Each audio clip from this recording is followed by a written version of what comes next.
जम्मू कश्मीर को रियासत का दर्जा मिलेगा, इसलिए उमर अब्दुल्ला दिल्ली गए, पीएम से मिले और कई और मिनिस्टरों से मिले नई दिल्ली में। और जम्मू कश्मीर के लोग इसका वेट कर रहे थे कि कब जम्मू कश्मीर में मरकज़ से ये ऐलान होगा, जम्मू कश्मीर में स्टेट का हक वापस मिलेगा। लेकिन अभी खबरें ऐसी आ रही हैं कि मरकज़ जो है जम्मू कश्मीर में स्टेट अगर बहाल करता भी है, लेकिन कुछ मिनिस्ट्रीज़ मरकज़ अपने पास रखेगा। ऐसी खबरें जम्मू कश्मीर में गर्दिश कर रही हैं। मेरे साथ हैं कांग्रेस के सीनियर नेता शेख ज़फ़रुल्लाह। आपका बहुत बहुत स्वागत है। किस तरह देखते हैं इन चीज़ों को, जिस तरह से मरकज़ से ये खबरें आ रही हैं कि शायद अगर मरकज़ से स्टेटहुड का जो वो करता भी है तो कुछ जो है अपने पास हकूक़ रखेंगे, ताकतें उन्हीं के पास रहेंगी, मिनिस्ट्रीज कुछ उन्हीं के पास रहेंगी, तो फिर तो जम्मू कश्मीर फिर से वही हुआ, जम्मू कश्मीर यूटी ही रहेगी।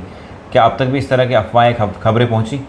देखिए, ये मीडिया के ज़रिए से हम तक भी बातें पहुंचती हैं और पार्टी की तरफ से मुझे इन चीज़ों पर बोलने का मैंडेट नहीं आज, बट इंडिविजुअली मैं आपको कहूं जी, अगर ऐसा होता है तो ऐसी स्टेट का हमें कोई फ़ायदा नहीं है।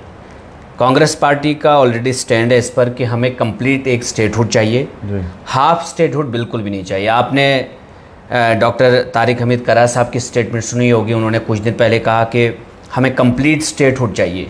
तो उन्होंने ये कंप्लीट जो वर्ड इस्तेमाल किया वो इसीलिए किया कि हमें कोई भी पोर्टफोलियो दिल्ली के साथ कंप्रोमाइज़ नहीं करना है। दिल्ली ने हमसे वादा किया है, लेकिन जो मैं अमित शाह साहब ने, मोदी साहब ने हमसे वादा किया है कि हम स्टेटहुड आपको वापस देंगे।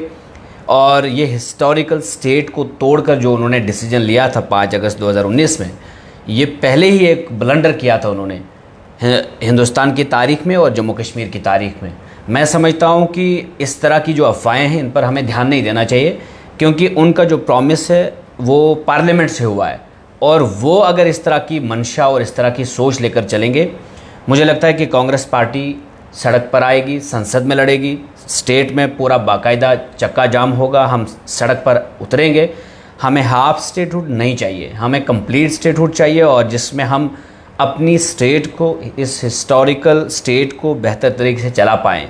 हमें पतंग की डोर जो है वो दिल्ली से नहीं चले, हमारे हाथ में पतंग भी हो, उसका डोर भी हो, ताकि हम उसके ऊपर कंट्रोल कर सकें। लेकिन ऐसी भी खबरें आ रही थी जम्मू कश्मीर में शायद जो मरकज़ का भी प्लान है, क्योंकि बीजेपी जम्मू कश्मीर में सक्सेसफुल नहीं हो पाई, कामयाब नहीं हुई, कश्मीर से कोई कमल खिला नहीं। लेकिन जिस पुंछ और जो पुंछ रजौरी था, वहाँ पे ये अंदाज़ा लगा के चल रहे थे कि 7 से 8 सीटें मिलेंगी, वो भी नहीं मिली। अब ये खबरें आ रही कि जम्मू कश्मीर में शायद जम्मू को रियासत का दर्जा मिलेगा और कश्मीर को यूटी बनाएंगे, जिस तरह गोवा में भी इतने ही एमएलएज हैं। अगर कल को जम्मू में 50 एमएलए की स्टेट हो, तो इस तरह की खबरें अब पहुंचे। और क्या मुझे लगता है कि अब दिल्ली को ज़्यादा फड़फड़ाना नहीं चाहिए। जितना फड़फड़ाए 10 साल में फड़फड़ाए, मैंडेट पब्लिक का उन्हें एक्सेप्ट करना चाहिए। अब पब्लिक मैंडेट एक्सेप्ट नहीं करते हैं वो लोग, और फिर से एक से बढ़कर एक। भाई इसको, इस मुल्क को आप, हिंदुस्तान की जो डेमोक्रेसी है ये बड़ी खूबसूरत है, इसको हिंदुस्तान की ही जमहूरियत रहने दीजिए। आप ये मतलब वो उस पार वाली चीज़ें लेकर आते हैं। वहाँ पे भी मतलब आपने देखा होगा कि किस तरह से वहाँ हरकतें हो रही हैं, अमेंडमेंट्स लाए जा रहे हैं कि अगर नवाज शरीफ के हिसाब से चीज़ें नहीं हो रही हैं तो वो लेकर आते हैं, अमेंडमेंट्स लेकर आते हैं, यानी अपने हिसाब से मुल्क को चलाते हैं। मोदी साहब को और अमित शाह साहब को ये समझ लेना चाहिए कि हिंदुस्तान को हिंदुस्तान के आइन के हिसाब से हमें आगे ले जाना है। हमें भारतीय जनता पार्टी का या कांग्रेस का नहीं सोचना है, हमें मुल्क का सोचना है, मुल्क की डेमोक्रेटिक वैल्यूज़ का सोचना है, यहाँ के फेडरल स्ट्रक्चर को सोचना है। इसके ऊपर बड़ा सोच विचार करके हिंदुस्तान को फेडरल स्ट्रक्चर बनाया गया है। भीमराव अंबेडकर साहब ने और हमारे जो पूर्वज हैं, हमारे जो महापुरुष रहे हैं, जो फ्रीडम फाइटर्स रहे, उन्होंने बड़ी कुर्बानियाँ देकर इस मुल्क को अंग्रेज़ों के पंजे से छुड़ाकर आज़ाद किया है। हमें इस तरह की हरकतें नहीं करनी चाहिए, बाज आना चाहिए। जमहूरियत में आपने देखा कि अवाम ही सबसे बड़ी ताकतवर चीज़ होती है, और अवाम ने मैंडेट जम्मू कश्मीर में दे दिया। इस वक्त जम्मू कश्मीर का जो मैंडेट है, क्लियर मैंडेट है, एंटी बीजेपी की सोच के मुताबिक मैंडेट नहीं मिला। तो अब मुझे लगता है कि अगर दिल्ली अभी तक इस मैंडेट को एक्सेप्ट नहीं करती है, ये उनकी एक हार मानी जाएगी। और इस तरह से कब तक वो इस मुल्क को चलाएंगे, इस राज्य को चलाएंगे, हिंदुस्तान को इस तरह से चलाना ठीक नहीं है। मैं आपके माध्यम से, आपकी इतनी बड़ी फॉलोइंग है, मुझे लगता है सेंटर से लेकर स्टेट तक आपको लोग देखते हैं, आप जर्नलिज्म में एक बहुत बड़ा नाम है, आपके न्यूज़ पोर्टल के ज़रिए से मैं चाहता हूं उन तक ये बात पहुंचे कि आप खुदारा बख्श दें। अब 10 साल नहीं कर पाए आप कंट्रोल, यहाँ के दिलों के ऊपर राज नहीं कर पाए, यहाँ का मैंडेट आप 10 साल के बाद भी नहीं ले पाए, जबकि आपके हाथ में सब कुछ था। आपने देखा होम मिनिस्ट्री तो क्या, सारी मिनिस्ट्री आपके पास थी, दिल्ली से आप 10 साल कंट्रोल करते आए हैं, लेकिन उसके बावजूद आप हार गए। तो समझ लेना चाहिए आपको, पब्लिक ओपिनियन और पब्लिक जो ओपिनियन आया, जो पब्लिक का रिएक्शन आया, उसको इज्जत देनी चाहिए आप। यही जमहूरियत है। जब आप पब्लिक रिएक्शन देती है उसके उलट आप कुछ और सोचने लगते हैं तो यहाँ जमहूरियत ख़त्म होती है। अमित शाह साहब से, मोदी साहब से मेरी ये गुजारिश है कि मेरे मुल्क की जमहूरियत को ख़त्म ना करें। कल आप भी नहीं रहेंगे इस दुनिया में, आप भी चले जाएंगे, आपकी नस्लें आने वाली हैं, उनके लिए सोचें आप। नस्लों की जो नस्लें आने वाली हैं उनके बारे में सोचें। We all have to think about our generations. Elections are fought for the generations, not for the simply कि मतलब किसी पार्टी के लिए। जम्मू कश्मीर का मैंडेट क्लियर है, फड़फड़ाने की कोई ज़रूरत नहीं है। अमित शाह साहब बहुत फड़फड़ाए 10 साल, अब ना फड़फड़ाएं। अब जहाँ पर मैंडेट जो मिला, जो हैसियत, जिस हैसियत के हिसाब से जो आपने कारनामे किए, जो जम्मू कश्मीर की जनता को 10 साल आपने सताया, हालांकि जम्मू से रिएक्शन नहीं आया, सताए हुए लोग हैं, लेकिन यहाँ पोलराइज करते हैं। यहाँ नारा दिया Hindu CM, Hindu CM, Hindu CM, पहली बार मौका मिला, पहली बार मौका मिला, लास्ट पे जाकर वो सारे खजल हो गए। और आज जम्मू की जनता भी कहती है कि हम भी भावुक हो गए वक्ती तौर पे, जम्मू का सीएम, जम्मू का CM, Hindu CM, Hindu CM. Last पे फिर वही जैसे पब्लिक ने चाहा रिएक्शन दी। पुंछ रजौरी में आपने आग लगा दी, भाई को भाई से अलग कर दिया, बहन को बहन से अलग कर दिया।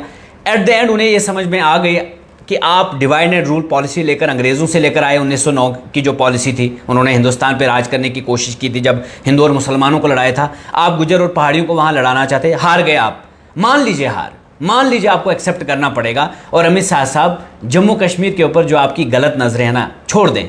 इन नज़रों से जम्मू कश्मीर की जनता ने आपको नकारा है। अगर आपने सही दिशा की तरफ जम्मू कश्मीर को लेना था, दिल जीतने थे, आपने तोड़े दिल।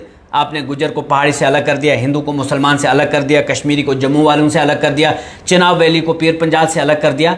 यही खामियाजा आपको भुगतना पड़ा और आप देख रहे हैं कि आज कहाँ पहुँचे आप। एक सवाल ये है कि उमर साहब जिस तरह दिल्ली गए सीएम बनने के बाद, वो पीएम से मिले, अमित शाह साहब से मिले, उसके बाद कई जो पार्टीज़ है श्रीनगर में, जो अपोजिशन की एनसी, जो सरकार की अपोजिशन पोलिटिकल पार्टीज़ है, उन्होंने कहा कि कल तक ये मोदी के खिलाफ लड़ रहे थे, आज ये मोदी से जाके मिल बैठे हैं। देखिए, मुझे लगता है कि देखिए अंदर क्या होता है वो खुदा जाने। बट इतना ज़रूर मैं कहना चाहता हूँ उमर साहब से कि इससे पहले जो महबूबा ने किया, आपने देखा कि कहाँ उनकी 28 सीट्स थी और आज 3 पर आ गए। तो कभी भी अंडर एस्टिमेट मत करिए पब्लिक ओपिनियन को, कभी भी ओवर कॉन्फिडेंट भी ना होइए, क्योंकि ओवर कॉन्फिडेंट होंगे तो उसका भी नुकसान होता है। हमेशा उस चीज़ का नुकसान रहा है, तारीख गवाह है इन चीज़ों की। और आप एक बैलेंस होकर चलें। आपने अगर अमित शाह साहब से बात की, आपने होम मिनिस्ट्री से बात की, प्राइम मिनिस्टर साहब से आप मिले, आप पहले एक क्लियर कट मैसेज दें लोगों को। ये जो बैकडोर जो मीटिंग्स होती हैं, कुछ डिप्लोमेटिक होती हैं, हमें कोई शक नहीं उस पर, डिप्लोमेटिक। और प्राइम मिनिस्टर से मिले, वो होम मिनिस्टर से मिले, वो अमित शाह साहब से नहीं मिले। अगर होम मिनिस्टर और प्राइम मिनिस्टर कोई और भी होता तो उनसे भी उनको मिलना पड़ता। बट मैं बार बार कहता हूँ कि अंदर क्या बातें होती हैं वो उमर साहब जाने और प्राइम मिनिस्टर साहब जाने। बट इतना मैं ज़रूर कहना चाहूँगा कि इससे पहले आपको सीख लेना चाहिए कि महबूबा ने गलत किया आवाम के साथ, आवाम ने उससे वापस कहाँ पहुँचा दिया। अगर आप गलत करेंगे आवाम के साथ, हमेशा जम्मू कश्मीर ने पहल की, हमने एंटी बीजेपी मैंडेट दिया, क्योंकि हमें मालूम था कि बीजेपी का हमेशा से ये रहा कि हमने जम्मू कश्मीर को अपने कब्ज़े में लेकर यहाँ की डेमोग्राफी को चेंज करना है। यहाँ के आपने देखा किस तरह से कॉन्स्टिट्यूंसीज़ का किस तरह से गेरिमेंडरिंग की, आपने देखा किस तरह से बाहर के लोगों को बसाने की कोशिश की, लैंड लॉज को लेकर आए, जॉब सिक्योरिटी छीन ली हमसे। ये सारे कवानीन कब आए? जब आपने इनको एंटरटेन किया, जब आपने इनको अंदर लाया। जब महबूबा ने ये चीज़ें की, हालांकि महबूबा ने उस वक्त क्या कहा, वो मुफ्ती साहब का ख्वाब, जम्मू कश्मीर के लोगों के ख्वाब कुचल कर मुफ्ती साहब के जब ख्वाब उन्होंने सामने लाए, उसका खमियाजा उसने भी, महबूबा जी ने भी भुगता, जम्मू कश्मीर की जनता को उससे नुकसान हुआ। जब लीडर गलती करता है, लीडर तो भुगतता ही है, साथ में जनता भी पिस जाती है। तो उमर साहब, आप एक नई पीढ़ी के नेता हैं, नौजवान नेता हैं, हमें आपसे बड़ी उम्मीद है और आप सबको लेकर चलें। खबरदार ये सोचकर ना चलें कि उस पार्टी में अब कम लोग हैं, चलो उनको नहीं लेकर चलेंगे, इस पार्टी में इतने लोग हैं, इनको नहीं लेकर चलेंगे, हमारी अक्सरियत आई। याद रखना, आपकी जंग बीजेपी के साथ है। इन्होंने महाराष्ट्र के सीएम का वहां पर उद्धव ठाकरे के साथ क्या किया, उद्धव ठाकरे के साथ क्या किया इन्होंने, शिंदे को कैसे इन्होंने अलग किया, बाकी लोगों को कैसे इन्होंने अलग किया। खबरदार रहें, अपने एमएलएज की काउंसलिंग करते रहें, दूसरों को कॉन्फिडेंस में लेकर चलें। याद रखना, जब बीजेपी आपको गिराने पे आएगी आपको पता भी नहीं चल जाएगा। और जिस वक्त आपको गिराने की ये सोच रहे होंगे अपनी जगह, बीजेपी को आप यूं ही मैंने कहा कि इनको जमहूरियत से कोई लेना देना नहीं है, इनको हिंदुस्तान से कोई लेना देना नहीं, इनको सरकारें चलनी चाहिए, इनको हाथ में आने चाहिए रिसोर्सेज। ये अंबानी और अडानी के साथ मिलकर इनको बिजनेस का नशा लग गया है, इनको पैसा कमाने का नशा लग गया, इनको कोई लेना देना नहीं है। ये राष्ट्रभक्ति वगैरह ये तो सिर्फ अल्फाज हैं इनके, असल में ये लूटना चाहते हैं मुल्कों को, स्टेटों को। तो ये आपकी टांगें इस वक्त भी खींच रहे होंगे। जो भी बीजेपी के करीब गया उसका बुरा हाल। उद्धव ठाकरे पास गया, खत्म। नीतीश कुमार बीच में गया, उसको भी इन्होंने पलट दिया। अब अगर उमर साहब उस इंटेंशन के साथ कि हमें उधर मिलेगा कुछ, मिलेगा नहीं कुछ, बर्बादी मिलेगी, तबाही मिलेगी। आइडियोलॉजिकल जब आप कंप्रोमाइज करते हैं, अवाम भी आपसे भागेगी। तो इसलिए गलतियां माजी से आप सीखें। जिसने भी अमित शाह साहब के साथ और मोदी साहब के साथ दोस्ती की, उसे महंगी पड़ी और भुगतना पड़ा खमियाजा उसका। इसलिए उमर साहब, आपको जो मैंडेट मिला ये बीजेपी के खिलाफ मिला, ये जो बीजेपी के फैसले रहे यहाँ पर उनके खिलाफ मिला।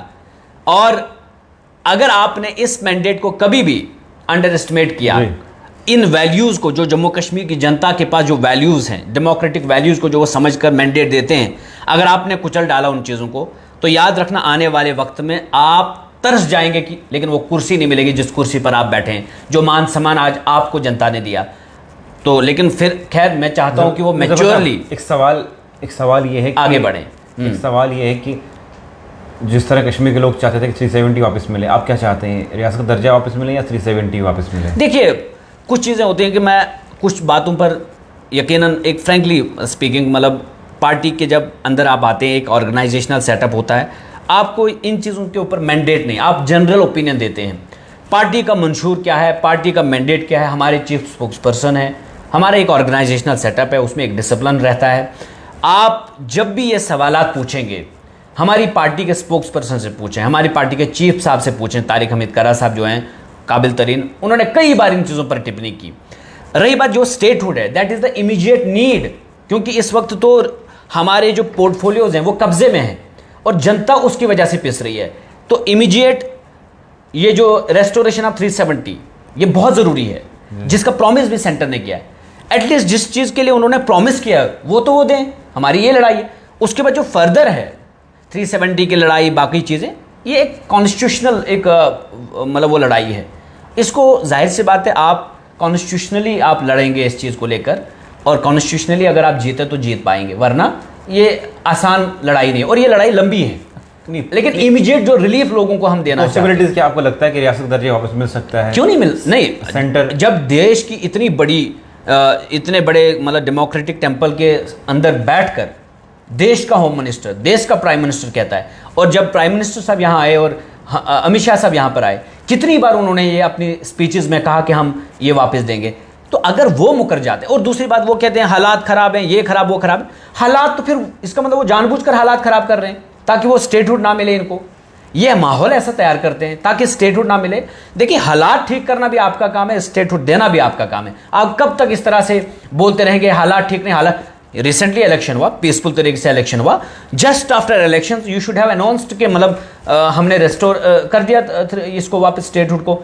आप इंतजार किस चीज़ का करते हैं? असल में आप अपना कब्जा जमाए रखना चाहते हैं, खुदारा ज़बरदस्ती कब्जा ना करें। आप ईस्ट इंडिया कंपनी वाले नहीं हैं, आप हमारे मुल्क के गृह मंत्री हैं, प्राइम मिनिस्टर हैं, आप हमारे मुल्क के इस वक्त सबसे बड़ी पोजीशन पर हैं।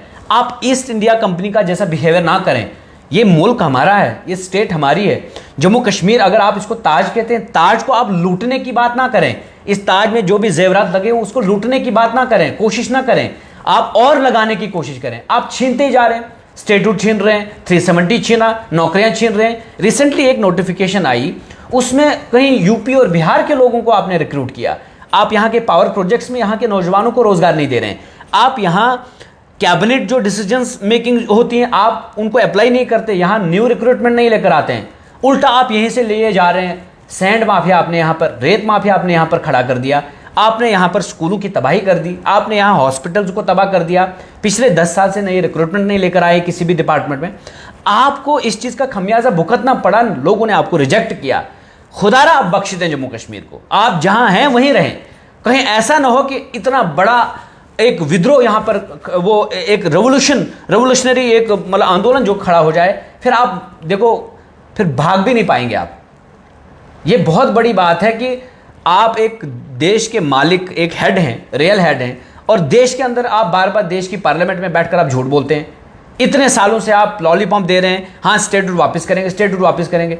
इलेक्शन से पहले किया जाना चाहिए था। अब अगर इलेक्शन तक इन्होंने खुद को ज़बरदस्ती जिताने के लिए कोशिश की इलेक्शन तक, ताकि इनका कंट्रोल रहे पुलिस के ऊपर, अब जाहिर सी बात है होम मिनिस्ट्री से तो पूरा पुलिस का अमला जो है इनके कब्जे में रहता है, आप उस पर कंट्रोल करके चाहते थे कि लोग आपके फेवर में वोट डालें, नहीं हो पाया, अब नहीं हो पाएगा। जब 10 साल कंट्रोल करके आप नहीं जीत पाए दिल, खुदा की कसम अमित शाह साहब आपकी पूरी ज़िंदगी लग जाए तब भी ये आप नहीं कर पाएंगे। इसके लिए खुद भी बड़ा दिल रखना चाहिए। आप छोटा दिल लेकर जम्मू कश्मीर के लोगों का दिल जीतना चाहते हैं, कैसे जीत पाएंगे? बड़ा दिल रखते स्टेटहुड देते, 370 ना तोड़ते, जम्मू कश्मीर के अंदर आप लोगों को कहते कि आए मेरी तरह, हम भी बाकी सियासी लोगों की तरह हैं, आपको रोजगार देंगे, आपको नौकरियां देंगे, हिंदू मुसलमान के फसादात से हम पीछे हटेंगे, हम सेकुलरिज्म के बेस पर काम करेंगे, हम कम्युनलिज्म की बुनियाद पर जो हम काम करते थे उसको छोड़ देंगे। लोग आपको गले से लगाते। आप छोटा दिल रखकर बड़ी बड़ी बातें करते हैं, छोटा दिल रखकर आप बड़े ओहदे हासिल करना चाहते हैं और जम्मू कश्मीर पर राज करना चाहते हैं। यहां पर राज करने का हक उन्हीं को है जो हमारे दिलों पर पहले राज करे। आप दिल तोड़कर राज करना चाहते हैं हमारे ऊपर, हम नहीं होने देंगे ऐसा। हमने करके दिखाया, हमने ये साबित करके दिखाया कि हमने जम्मू कश्मीर ने एकतरफा फैसला सुनाया, एक बड़ा मैंडेट अलायंस को दिया, आपको एक्सेप्ट करना पड़ेगा। ये पेट दर्द उसके बाद भी अगर आपको हो रहा है तो मुझे लगता है कि ये देश के साथ आप अन्याय कर रहे हैं, देश की जमहूरियत के साथ आप अन्याय कर रहे हैं, देश की जमहूरियत को आप खत्म करना चाहते हैं। तो खुदारा देश की जमहूरियत को बचाए रखें। आप आज हैं, कल नहीं होंगे, लेकिन मेरा मुल्क कल भी रहेगा। मेरे रहने के बाद भी इस मुल्क की जमहूरियत का हर एक ने ख्याल रखना है। हमने अंग्रेजों से गुलामी, अंग्रेजों की जंजीरों से अपने आप को निकाल कर बाहर निकाला। हमने जो आज़ादी उनसे हासिल की है, उस आज़ादी का तहफ़्फ़ुज़ करना भी हमारे लिए उतना ही ज़रूरी है जितना हमें अंग्रेज़ों से आज़ाद होना ज़रूरी था। तो मेहरबानी करके जिस चीज़ को पब्लिक ने नकारा उसको आप एक्सेप्ट करें, और जिस चीज़ को पब्लिक ने एक्सेप्ट किया उसको भी आप एक्सेप्ट करें। चलिए, बहुत शुक्रिया मेरे साथ शेख ज़फ़रुल्लाह बातचीत करने के लिए। क्या कुछ उन्होंने कहा कि रियासत दर्जा बहाल होना चाहिए, इलेक्शन हुए, हालात मामूल पे रहे। इसी तरह से इनकी जो बातें हैं उन पे आपकी क्या कुछ राय है कमेंट सेक्शन में ज़रूर लिखिएगा। बहुत बहुत शुक्रिया।